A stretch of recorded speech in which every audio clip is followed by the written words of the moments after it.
சூப்பரான நம்மளோட அவுல் உப்புமா, போஹா, இந்தியில் சொல்ல போனால் போஹா, தமிழில் சொன்னோம்னா அவுல் உப்புமா. இதை எப்படி செஞ்சுன்னு பார்க்கணும்ல? ஸோ வாங்க வீடியோக்குள்ள போகலாம். அதுக்கு முன்னாடி என்னோட சேனலை சப்ஸ்கிரைப் பண்ணாதவங்க சப்ஸ்கிரைப் பண்ணி வச்சுக்கோங்க. இது மாதிரி மோர் வீடியோஸ் பார்க்கலாம். ஸோ வாங்க வீடியோக்குள்ள போகலாம். ஹாய் ஃப்ரெண்ட்ஸ், வணக்கம், நமஸ்தே. நீங்களா இருக்கீங்க? நல்லா இருக்கீங்க, சந்தோஷமா இருக்கீங்க நினைக்கிறேன். நல்லது நினைப்போம், நல்லது நடக்குங்க. என்னடா எடுத்து வச்சிருக்கேன் பார்த்துட்டு இருக்கீங்களா? இன்னைக்கு சூப்பரான ஒரு அவுல் உப்புமாங்க, மும்பை ஸ்டைலில் பண்ணலாம்னு சொல்லிட்டு எடுத்து வச்சிருக்கேன். ஸோ அதுக்கு என்னென்ன பொருள் தேவைன்னு சொல்லி பார்க்கணும்ல? ஸோ வாங்க வீடியோக்குள்ள போகலாம். ஃபர்ஸ்ட் வந்து அவுலுங்க. சரியா, உங்ககிட்ட இப்போ எல்லா இடத்துலையுமே சூப்பர் மார்க்கெட்டில் எல்லா இடத்துலையுமே கிடைக்கும் அவுல். நான் எனக்கு தேவையான அளவுக்கு 2 கை அளவு எடுத்துருக்கேன். ஓகேவா? அப்புறம் பார்த்தீங்கன்னா வேர்க்கடலை வந்து இது பச்சையாக இருக்குது. ஸோ வறுத்து இதை எடுத்துக்க போகிறேன். அப்புறம் வந்து ஒரு உருளைக்கிழங்கு, மீன்ஸ் நான் வந்து ஒரு பெரிய உருளைக்கிழங்கிறதுனால ஒரு உருளைக்கிழங்கு எடுத்துருக்கேன். ஒரு 4 பச்சை மிளகா, ஒரு பெரிய வெங்காயம் இதில் நிறைய சேர்த்திங்கன்னா தான் டேஸ்ட் நல்லாயிருக்கும். அப்புறம் மல்லி இலை கண்டிப்பாக வேணும், அதான் அந்த டேஸ்ட்டுக்கு எடுத்துருக்கும். அப்புறம் மஞ்சள், தேவையான அளவுக்கு உப்பு. சிம்பிள். இது வந்து ரொம்ப ரொம்ப ஈஸியான ஒரு டிஷ்ஷுங்கனால ரொம்பவே சூப்பராக இருக்கும். ஃபர்ஸ்ட் நான் வந்து என்ன செய்யறேன்னா, நான் வந்து வேர்க்கடலை வந்து வறுத்து நீங்கள் முழுசாவும் போட்டுக்கலாம். இல்லைனா ஒரு பல்ஸ் பண்ணீங்கன்னா அது கொஞ்சம் கொரகொரன்னு வரும் இல்லையா, அந்த மாதிரி போட்டுக்கலாம். அந்த மாதிரி தான் போட போறேன். முழுசா போடும்போது ஒவ்வொரு பீஸா எடுத்து சாப்பிடலாம், அது கொஞ்சம் டிஃப்ரெண்ட் டேஸ்ட் இருக்கும். இப்படி பண்ணும்போது எல்லாத்துலையுமே சேர்ந்து வரும், நல்லா இருக்கும். அப்போ உருளைக்கிழங்கு வேக வச்சியும் போடுவாங்க. நான் வேக வைக்காம ஜஸ்ட் நான் பொரிச்சு போடுவேன், அது ஒரு டேஸ்ட் டிஃப்ரெண்டாக இருக்கும். அதனால ஸோ எப்படி செய்யணும்னு சொல்லி நாங்கள் வீடியோக்குள்ள போகலாம். இப்போ பார்த்தீங்கன்னா நான் வந்து வேர்க்கடலை வந்து நல்லா வறுத்து எடுத்துக்கிட்டு ஒரு பல்ஸ் கொடுத்துட்டு நான் வந்து இதை எடுத்து வர போகிறேன். அதே உருளைக்கிழங்கு வந்து இந்த மாதிரி சின்ன சின்ன சைஸாக வந்து சின்ன குட்டி குட்டிஸாக வெட்டி வச்சுருங்க. அதனால் நான் அதை பொரிச்சு எடுத்துக்கிட்டேன். நீங்களும் பொரிச்சு எடுத்துக்கோங்க. இல்லைன்னா வேக வச்சு பண்ணும்போது நீங்கள் வெங்காயம் போட்டு தாளிப்பீங்களா, அப்போ அது கூட சேர்த்து நீங்கள் போடுங்க. எனக்கு இந்த ஃப்ளேவர் பிடிக்குங்க, நான் என்ன ஸ்டைலாக நான் செய்கிறேன். இப்போ இதை வந்து கொரகொரன்னு சொல்லலாம், அந்த மாதிரி ஒரு பல்ஸ் எடுத்து வந்துடுறேன். ஏன்னா நல்லா கொரகொரன்னு இருக்கும். பாதி இது பார்த்திங்கன்னா இப்படி இருக்கும். ஸோ இந்த மாதிரி இருக்கும். ஸோ இதை ஒரு பல்ஸ் எடுத்து வந்துட்டேன். இப்போ வந்து சைடில் வச்சுக்கலாம். இப்போ வந்து நான் எடுத்துருக்க அவுல் வந்து நல்லா வந்து என்ன செஞ்சுக்கிறேன், வாஷ் பண்ணி எடுத்துக்கிறேன். ரொம்ப வேலைகள் இருக்காது இதில். வந்து வேலை வந்து என்னென்ன பார்த்தீங்கன்னா, நீங்கள் வேர்க்கடலை முத நாள் இதை நீங்கள் செய்ய போகிறீங்க அப்படின்னு சொன்னீங்கன்னா நீங்கள் வறுத்து எடுத்து வச்சுக்கோங்க. அப்படின்னு என்னென்னா உங்களுக்கு வேலை வந்து கொஞ்சம் ஈஸியாக இருக்கும். இதில் தூசி இது இருக்கா அப்படின்னு சொல்லிட்டு நீங்கள் ஒரு எட்டு பார்த்துட்டு இதை நீங்கள் கழுவிடு. பார்த்தீங்கன்னா 2 நேரம் நல்லா வாஷ் பண்ணி எடுத்து வச்சு வந்திருக்கேன். அவ்வளோ வேலைகள் முடிஞ்சு நம்ம சைடில் எடுத்து வச்சுட்டு நம்ம தாளிக்க போகிறோம். ஸோ கடற்கரை நம்ம வேலையை பார்க்க ஆரம்பிச்சிடும். இப்போ கடை வச்சாச்சு, மீன்ஸ் நான் ஒரு பேன் வச்சுருக்கேன். இதில் ஒரு 3 ஸ்பூன் அளவு போடுறேன். ஏன்னா வெங்காயம் கொஞ்சம் நல்லா ரொம்ப நல்லா வதங்கணும்னு இல்லை, ஒரு மீடியமாக வதங்கினா போதும். ஸோ 3 கரண்டி நான் வந்து எண்ணெய் விட்டுருக்கேன்.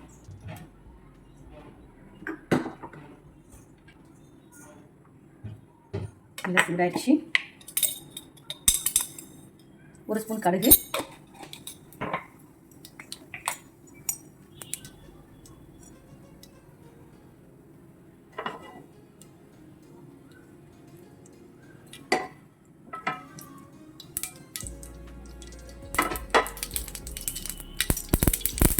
சைடில் சீரகம் போட்டுறேன், 1 ஸ்பூன் தான்.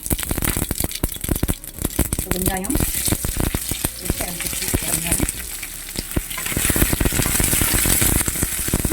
கூட வந்து கருவேப்பிலை நான் சேர்த்துக்கிறேன். நம்ம சைடில் ஃபுல்லாகவே சேர்த்துப்போம். அங்கேயும் சேர்த்துப்பாங்க, பட் இந்த அளவுக்கு சேர்க்க மாட்டாங்க. அவங்க வந்து மல்லி இலை வந்து நிறைய சேர்த்துப்பாங்க. இது நல்லா வதக்கியிருக்கேன். இது கூட பச்சை மிளகாய்,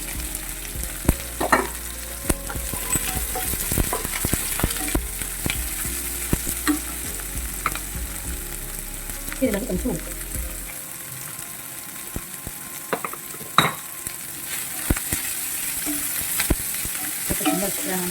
நல்லா சூடாயிடுச்சு. இப்போ இதுலேயே வந்து நான் என்ன செய்வேன்னா மஞ்சள் தூள் சேர்த்துருவேன். எதுக்காகனா அந்த மஞ்சள் இருக்க ஒரு பச்சை வாசனை இருக்கும் இல்லையா, அது போகிறதுக்காக. அப்போ என்ன ஆயிரும்னா ஆட்டோமேட்டிக்காகவே வெங்காயமும் நல்ல எல்லோ விஷயம் ஆயிரும். ஸோ அவ்வளோ போட்டாலும் அதுவும் எல்லோ விஷயம் ஆயிரும். ஸோ பார்க்க ரொம்பவே நல்லாவும் இருக்கும், ரொம்ப ஹெல்த்தியும் கூட.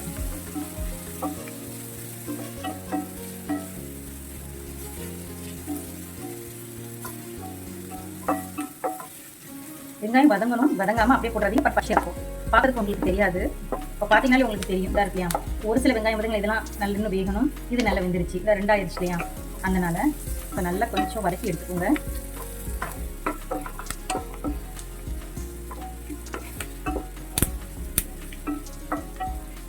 இப்போதான் சூப்பராக இருக்கும், ஃப்ளேவர்ஃபுல்லாக இருக்கும், வாசனை சூப்பராக இருக்குது. அந்த மஞ்சளோட ஸ்மெல்லு, அந்த வெங்காயம், பச்சை மிளகாய், கருவேப்பிலையோட ஸ்மெல்லும் ரொம்பவே நல்லாயிருக்கு. கொஞ்சம் பெருசாக இருக்கு, இதையும் நான் கட் பண்ணி பார்க்குறேன். ஓகே, சூப்பர், கட் ஆகிடுச்சு. சீக்கிரத்தில் வரையும், அதனால் ஓகே. இப்போ வந்து கொஞ்ச நாள் அவுல் நான் கம்மியாக எடுத்துருக்கேங்க. ஒருவேளை நீங்கள் உங்கள் வீட்டில் எவ்வளோ இருக்கீங்க பார்த்துட்டு அதுக்கு தகுந்த மாதிரி நீங்கள் வந்து எடுத்துக்கோங்க. ஓகேவா? பாருங்க, சூப்பராக அதோட சேர்த்து மிக்ஸ் ரொம்ப நல்லா. ஆல்ரெடி நம்ம உப்பு வேறு சேர்த்துருக்கோம், தேவைப்பட்டால் நம்ம சேர்த்துக்கலாம் அப்படிங்கிறனால நான் கம்மியாக தான் சேர்த்துருக்கேன்.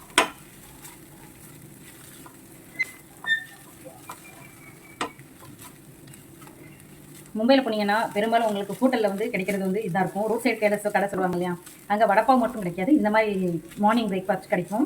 ஸோ பார்த்தீங்கன்னா ஒரு பேப்பர் பிளேட் இருக்கும் இல்லையா, ஒரு பேப்பர் பிளேட்டில் கொடுப்பாங்க, அப்படியே சாப்பிட்டுட்டு அப்படியே கிளம்பி போயிட்டே இருப்பாங்க. ஸோ காலையில் பெரும்பாலும் அங்கே ஃபுட்டு வந்து மார்னிங் பிரேக்ஃபாஸ்ட் வந்து இதுதான் இருக்குங்க.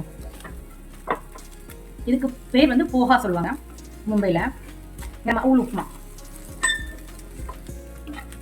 ஸோ சூப்பராக இருக்கும், எனக்கு ரொம்ப ரொம்ப ஃபேவரெட்டு. டேஸ்ட் ரொம்ப அமேசிங்காக இருக்கும். அப்புறம் நம்ம வச்சோம்ல உருளைக்கிழங்கு, இதுவும் நல்லாயிருக்கும். அதை வந்து செய்வாங்க, நம்ம உருளைக்கிழங்கு வேக வச்சு அப்படியே நசுக்கி வந்து போட்டு அதோட சேர்த்து நம்ம ஆனியோட ஃப்ரை பண்ணும்போது அது ஒரு டேஸ்ட் இருக்கும். ஸோ அதுவும் ரொம்ப நல்லாயிருக்கும்.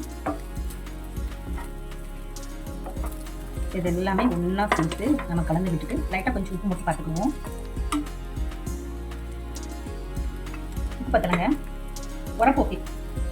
நான் ஒரு ஸ்பூன் அளவுக்கு உப்பு சேர்த்துக்கிறேன், எனக்கு தேவையான அளவுக்கு உப்பு சேர்த்துருக்கேன். ஓகேவா? சாப்பிடும்போது அவ்வளோ டேஸ்ட்டாக சூப்பராக இருக்கும் ஒவ்வொரு பைட் சாப்பிடும்போதும். அப்புறம் வந்து நம்ம வச்சோம்ல வேர்க்கடலை, அதை வந்து இதில் விட்டுடலாம். சூப்பராக இருக்கும் அந்த ஃப்ளேவரு. அதோட சேர்த்து சாப்பிடும்போது முழுசாக போட்டிங்கன்னா அதுவும் ஃப்ளேவர். அது வந்து என்ன செய்வாங்கன்னா ஆயிலே ஃப்ரை பண்ணிடுவாங்க, அது சாப்பிடும்போது அது கொஞ்சம் ஒரு தனி ஃப்ளேவரில் இருக்கும், சூப்பராக இருக்கும். ஒவ்வொரு நேரமும் ஒவ்வொரு மாதிரி இருக்கும். ஸோ அந்த நேரம் அவசரத்தில் காலையில் சாப்பிடும்போது எது கிடைச்சா போதுன்ற மாதிரி இருக்கும். பாருங்கள், நம்ம தேங்காய் பூ போட்டால் எப்படி இருக்கும் அந்த மாதிரி இருக்கும். இந்த டேஸ்ட்டு சூப்பராகவே இருக்கும். இப்போ வந்து நம்மளோட மெயின் ஹீரோ யாருன்னு கேட்டிங்கன்னா நம்மளோட மல்லி இலை. இதுதாங்க இதோட மெயின் ஹீரோ. உருளைக்கிழங்கு இதுதான் இதோட மெயின் ஹீரோவாக இருக்கும். ஏன்னா அதோட டேஸ்ட்டு அந்த மல்லி இலை போட்டோன்னே அந்த ஃப்ளேவர்ஃபுல் வரும் பாருங்கள். சாப்பிடும் போது அப்படியே எப்படா சாப்பிடலாங்கிற மாதிரி இருக்கும் அந்த ஃப்ளேவர். இதுக்கு மேலே இன்னொரு ஒரு டிப்ஸ் இருக்குது, நான் அதையும் உங்களுக்கு சொல்கிறேன். நீங்கள் இப்படிலாம் சாப்பிட்றீங்களான்னு நான் கேட்கக்கூடாது. ஏன்னா நாங்கள் மும்பையில் எப்படி சாப்பிட்டோமோ அதை தான் உங்களுக்கு நான் செஞ்சு காட்டுறேன். ஓகேவா? நான் அடுப்பை சிம்மில் வச்சுருக்கேன். ரொம்ப ஹையில் வச்சு பண்ணிங்கன்னா அவள் வந்து ரொம்ப உங்களுக்கு வந்து பிடிக்க ஆரம்பிச்சிடும். ஸோ முறுமுறுன்னு இருக்கும். ஸோ நமக்கு முறுமுன்னு இருக்க வேண்டாம். வா, சூப்பர் ஸ்மெல் அமேசிங்காக இருக்குங்க. அந்த பச்சை கொத்தமல்லி போட்டிருக்கோம்ல, அதோட ஸ்மெல் பார்த்தீங்கன்னா அமேசிங், சூப்பராக இருக்குது.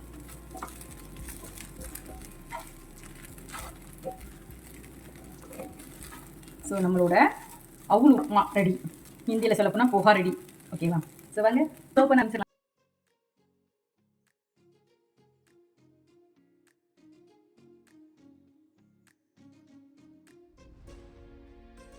இப்போ பார்த்தீங்கன்னா நம்மளோட சுட போஹா அவுல் உப்புமா எடுத்து வச்சு நீங்கள் எப்படி எந்த மெத்தடில் செய்வீங்கன்னு சொல்லிட்டு எனக்கு கமெண்ட்டில் சொல்லுங்கள். இது கூட வந்து லைட்டாக லெமன் இருக்கும் இல்லையா, இந்த லெமனை வந்து ரொம்ப இல்லைங்க, ஒரு 2-3 ட்ராப்ஸ் அளவுக்கு இப்படி புளிஞ்சு விட்டுருவாங்க. அந்த உப்பு, உரப்பு, புளிப்பு இந்த 3 சாப்பிடும்போது அதோட டேஸ்ட் ரொம்பவே அட்டகாசமாக இருக்கும்.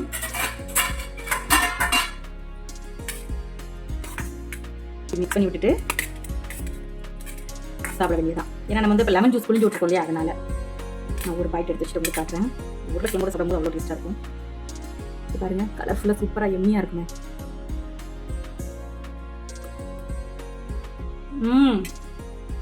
வா, சூப்பருங்க. உண்மையிலே அந்த உப்பு உரப்பு புளிப்பு நான் சொன்ன மாதிரி அந்த கடலையோட ஃப்ளேவர், அந்த உருளைக்கிழங்கோட ஒரு பைட் சாப்பிடும்போது சான்ஸே இல்லை. அப்புறம் நம்ம மல்லி எல்லாம் போட்டிருக்கோம்ல, அதோட ஃப்ளேவர் எல்லாமே சூப்பராக அட்டகாசமாக இருக்கு பார்த்துக்கோங்க. ஸோ எனக்கு ரொம்ப ரொம்ப பிடிச்சிருக்கு. இப்போ நான் சாப்பிட்டு இதை மார்னிங் பிரேக்ஃபாஸ்ட்டுக்கு என்ஜாய் பண்ண போகிறேன். ஸோ நீங்களும் உங்கள் வீட்டில் இதே மாதிரி செஞ்சு பார்த்துட்டு உங்களுக்கு இது எப்படி வந்துச்சு, எந்த டேஸ்ட்ல இருந்தது அப்படின்னு சொல்லி எனக்கு கமெண்ட்ல சொல்லுங்க. ஸோ இந்த வீடியோ பிடிச்சா லைக் பண்ணுங்க, கமெண்ட் பண்ணுங்க, ஷேர் பண்ணுங்க, சப்ஸ்கிரைப் பண்ணுங்க. தேங்க்யூ ஃபார் த வாட்சிங். Bye friends. நிறைய பேர் என்னோட சேனலில் பார்க்கீங்க, சப்ஸ்கிரைப் பண்ணாமல் பார்க்குறீங்க. ஸோ சப்ஸ்கிரைப் பண்ணிட்டு பார்த்தீங்கன்னா எனக்கு கொஞ்சம் ஹெல்ப்ஃபுல்லாக இருக்கும். ஓகேவா? So okay, bye friends.